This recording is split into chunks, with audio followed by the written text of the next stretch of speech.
Halo cuy, karena banyak banget nih sahabat IQ Botak yang merequest alur cerita dari Ip Man 1, sang ahli guru Wing Chun dari Cina. Maka tanpa banyak bacot dan cincong lagi cuy, langsung aja kita ke alur ceritanya. Let's go. Di awal film dimulai di Foshan pada tahun 1935, sebuah wilayah yang makmur yang terkenal sebagai sarangnya bela diri. Terlihat para guru kungfu sedang mengajar murid-muridnya berlatih bela diri nih cuy. Di lain tempat, di rumah Ip Man, ajudannya bilang bahwa ada guru kungfu yang mau bertemu. Dari sini sudah sangat jelas nih cuy, bahwa Ip Man adalah orang yang kaya. Orang ini adalah Liu. Dia baru saja membuka perguruan kungfu di kosan nih cuy. Dia ingin berlatih bersama Ip Man karena dengar-dengar terkenal sebagai ahli Wing Chun.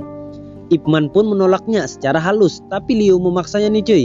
Dia bilang kita latihan pribadi saja, jadi kalau guru Ip kalah maka tak ada orang yang tahu. Guru Ip pun menyanggupinya, tapi dia mau makan dulu bersama anak dan istrinya.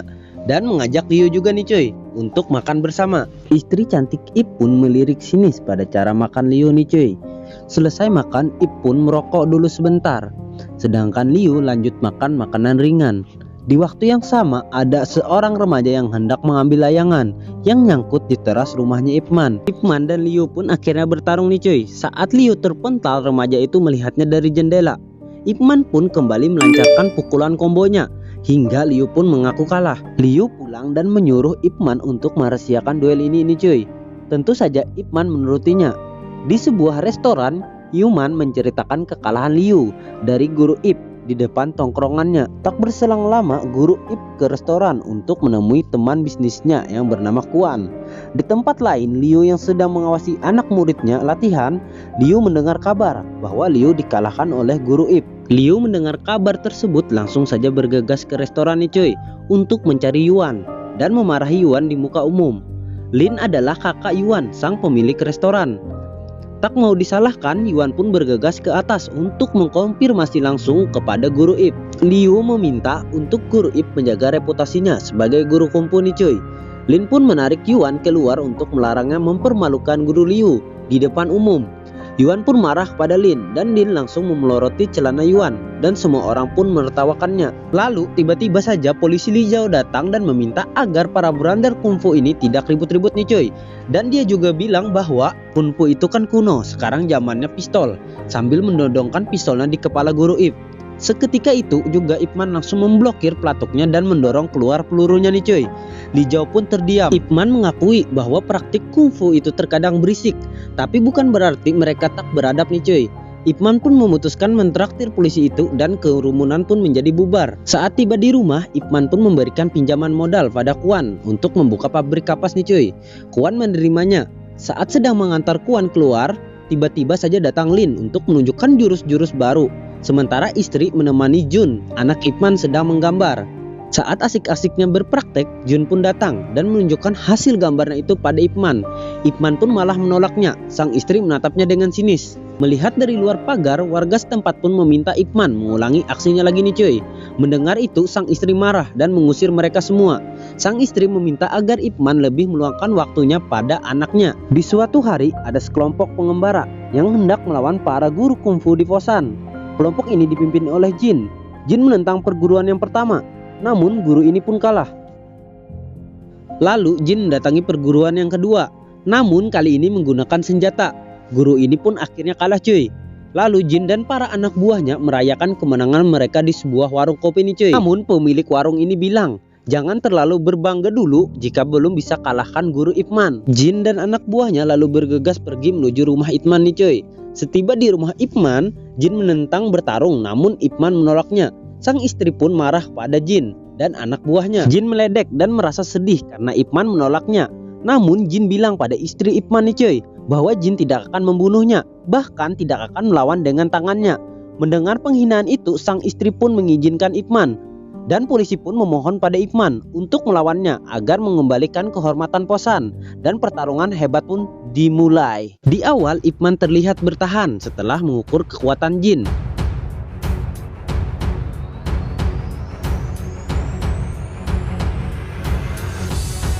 Setelah itu Ip Man langsung melakukan sebuah serangan yang membuat Jin kewalahan nih cuy.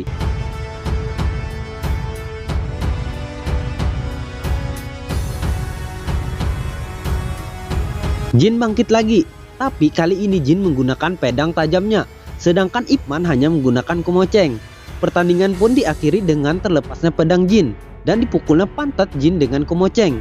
Jin pun kalah dan keluar disoroki seluruh warga Fosan. Sejak saat itulah warga Fosan sangat menghormati Ip Man. Saat belanja di pasar, Ip Man selalu mendapatkan barang gratis nih cuy. Itu semua adalah bentuk terima kasih warga Fosan karena Ip Man menjaga nama baik martabat Fosan nih cuy. Namun kisah indah tersebut berubah saat Jepang menjajah dan menduduki Cina pada tahun 1937. Banyak orang yang mati kelaparan. Semua makin parah setelah Jepang menduduki Fosan pada tahun 1938 nih cuy. Jepang banyak banget menghancurkan fasilitas. Populasi penduduk Fosan pun menyusut tajam. Adapun rumah Ip Man diambil Jepang sebagai markas mereka nih cuy. Kini Ip Man hidup sengsara, sama seperti penduduk Fosan lainnya. Namun sang istri masih menemaninya. Pada waktu itu, Ip Man pergi ke toko beras untuk menukarkan jam antiknya nih cuy. Setelah pergi dari toko beras itu, Ip Man ketemu Kuan. Diajaklah Ip Man ke pabrik kapas milik Kuan. Jepang masih mengizinkan pabrik kapasnya beroperasi. Kuan pun menawarkan jabatan nih cuy pada Ip Man, mengingat Ip Man lah yang menawarkan modal awal dibangunnya pabrik ini. Namun, Ip Man pun menolaknya karena tidak mau berhutang budi nih cuy. Suatu ketika, Ip Man sedang membuatkan bubur untuk istrinya yang sedang sakit. Istrinya selalu memikirkan persediaan makanan, namun Ip Man selalu menenangkannya karena esok hari Ip Man akan mencari pekerjaan nih cuy. Ip Man ditolak demi toko dan toko, hingga pada akhirnya Ip Man ikut rombongan pekerja batubara. Di sana Ip Man bertemu dengan Lin nih cuy, mantan pemilik restoran. Saat jam istirahat makan siang, Lin melihat Ip Man menyimpan jatah makannya. Melihat itu, Lin minta tolong Ip Man untuk menghabiskan jatah makannya juga. Mereka berdua saling bertanya kabar. Yuan, adik Lin, tidak pernah pulang ke rumah sejak Lin meloroti celananya. Entah masih hidup atau tidak, Lin sangat ingin minta maaf pada adiknya nih cuy. Lalu Lin pun tersadar bahwa kaleng kesayangannya hilang. Saat Lin mencari kaleng itu, tiba-tiba tentara Jepang datang. Polisi Nijau kini menjadi penerjemah Jepang nih cuy. Jenderal Jepang mendengar bahwa orang Fosan hebat kungfu. Maka dia ingin mengundang orang-orang Fosan untuk bertarung dengan karateka Jepang. Orang-orang Fosan pun bersemangat. Lin juga ikut ke sana nih cuy, sedangkan guru Ip memilih tidak ikut. Saat mereka tiba di arena, guru Liu pun menghajar dan mengalahkan karateka, dan dia mendapatkan beras. Saat melihat ketangkasan itu, Jenderal Miura pun ingin bertarung melawan 3 orang Fosan sekaligus nih cuy. Jenderal Miura memberikan beras kepada orang Fosan yang menang atau kalah sekalipun. Dan kemudian Jenderal Miura pun turun ke arena melawan 3 orang Fosan. Salah satunya adalah Lin. Hanya dengan satu serangan, Jenderal Miura bisa tumbangkan 3 orang sekaligus nih cuy. Lin bangkit dan melawan lagi. Alhasil dia dihajar sampai muntah darah nih cuy. 2 orang Fosan mengaku kalah, tapi Lin menyerang lagi. Jenderal Miura pun mampu mencekiknya, dan Lin pun menyemburnya dengan darah. Miura pun menghajar Lin sampai terpental dan tak berdaya lagi nih cuy. Keesokan harinya, Ip Man bekerja kembali, dan Ip Man melihat kaleng ada di tumpukan tanah. Ip Man pun menyimpannya. Saat jam makan siang, Li Jiao dan pasukan Jepang pun datang. Ip Man datang menghampirinya untuk menanyakan Lin nih cuy. Namun Li Jiao mengaku tak tahu, sampai Ip Man terus menanyakannya. Akhirnya Ip Man ikut ke tempat kemarin Lin datang nih cuy. Dan sampai di arena, Ip Man melihat Liu yang sudah menang dan mendapatkan beras. Namun Liu ingin melawan 3 orang lagi nih cuy. Jenderal Miura pun mengizinkannya. Tapi pada akhirnya Liu menyerah dan membawa pulang berasnya. Tapi kepala Liu malah ditembak nih cuy oleh tentara Jepang. Melihat itu, Ip Man marah-marah pada Li Jiao. Ternyata orang yang menembak itu adalah Kolonel Sato, dan dia melarang orang kalah membawa beras nih cuy. Jenderal Miura pun marah pada Sato karena ini cuma turnamen, jadi jangan ada tembak-tembakan lagi. Turnamen pun diteruskan lagi nih cuy. Ip Man marah pada Li Jiao dan dia ingin bertarung. Ip Man pun bertanya pada Li Jiao, apakah Lin dipukuli sampai mati? Tapi Li Jiao tidak menjawab dan langsung saja membukakan pintunya. Ip Man meminta 10 orang sekaligus nih cuy. Li Jiao melarangnya karena ini sangat berbahaya. Ip Man tetap dengan keputusannya. Jenderal Miura pun kaget dengan Ip Man, tapi Jenderal Miura tetap mengabulkannya nih cuy. Dan pertandingan pun dimulai. Ip Man yang marah pun memukuli 10 orang Jepang itu tanpa ampun nih cuy. Miura pun terlena melihatnya setelah 10 karateka Jepang babak belur.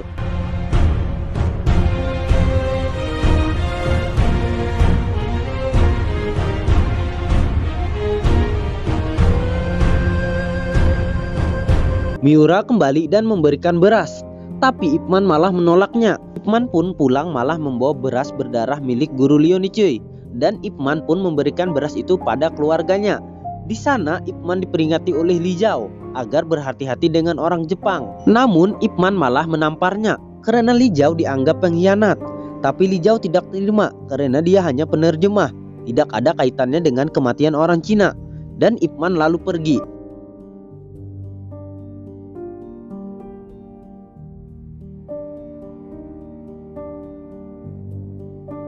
Saat sampai di rumah, Ip Man diobati lukanya oleh sang istri nih cuy dengan minyak lebah. Ip Man pun salut karena istrinya sangat setia padanya.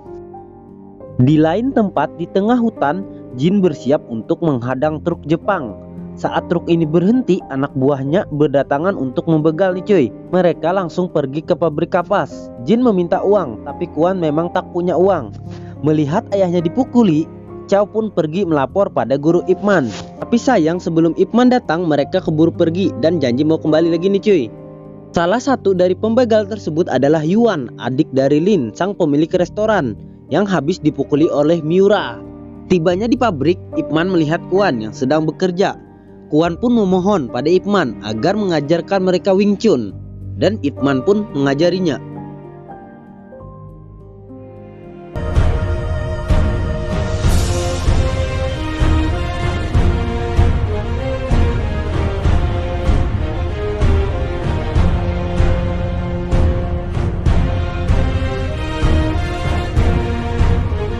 Di lain tempat, Ip Man sedang bermain petak umpet nih cuy dengan anaknya. Namun Li Zhao datang dan bilang bahwa Jenderal Miura mau bertarung dengan dirinya. Dan tiba-tiba Kolonel Sato datang juga nih cuy.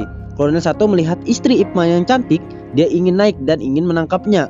Spontan saja Ip Man langsung menghajar Sato dan anak buahnya sampai pingsan. Li Zhao pun mengajak Ip Man sekeluarga mengasingkan diri nih cuy. Setelah itu Li Zhao pun dihajar habis-habisan oleh Kolonel Sato karena Li Zhao telah membiarkan untuk Ip Man kabur. Jenderal Miura pun kerahkan semua pasukan untuk menangkap Ip Man. Li Zhao akhirnya pulang dengan babak belur. Li Zhao akhirnya menemui Ip Man dan memberikan barang pesanannya. Ip Man sangat berterima kasih pada Li Zhao karena telah menyembunyikan keluarganya. Keesokan harinya Jin datang lagi untuk meminta uang pada Kuan. Namun para buruh melawannya dan perkelahian pun terjadi nih cuy.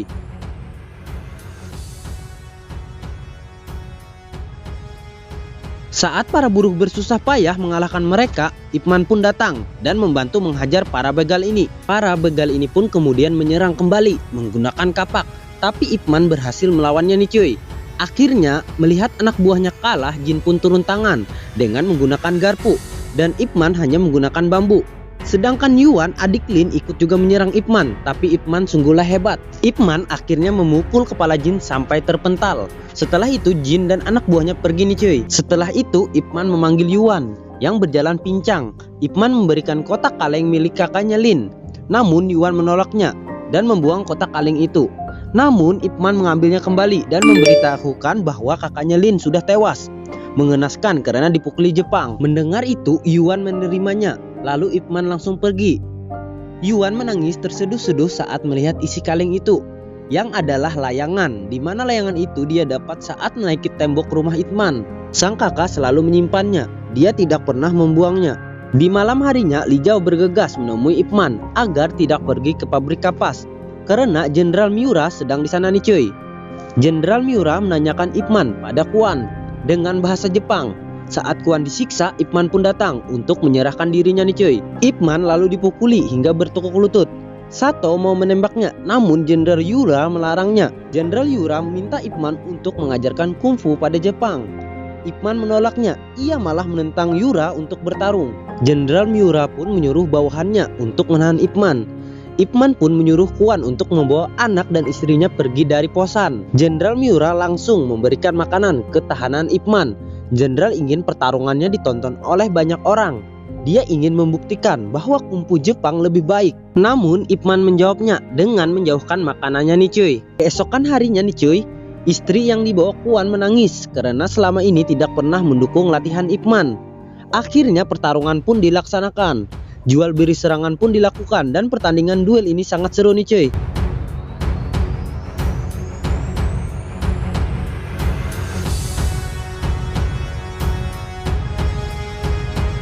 Rupanya istri Ipman dan Kuan kembali ke kosan untuk melihat Ipman bertarung. Saat Miura kalah dan babak belur, warga posan pun berteriak kegirangan nih cuy. Di tengah kegembiraan, tiba-tiba Sato menembak Ipman dari kejauhan hingga terjatuh. Seketika itu juga warga langsung bersikeras dan Li Jiao berupaya merebut pistol dari Sato dan berhasil menembak leher Sato. Sang istri dan warga pun menggerombongi dan mendatangi Ipman.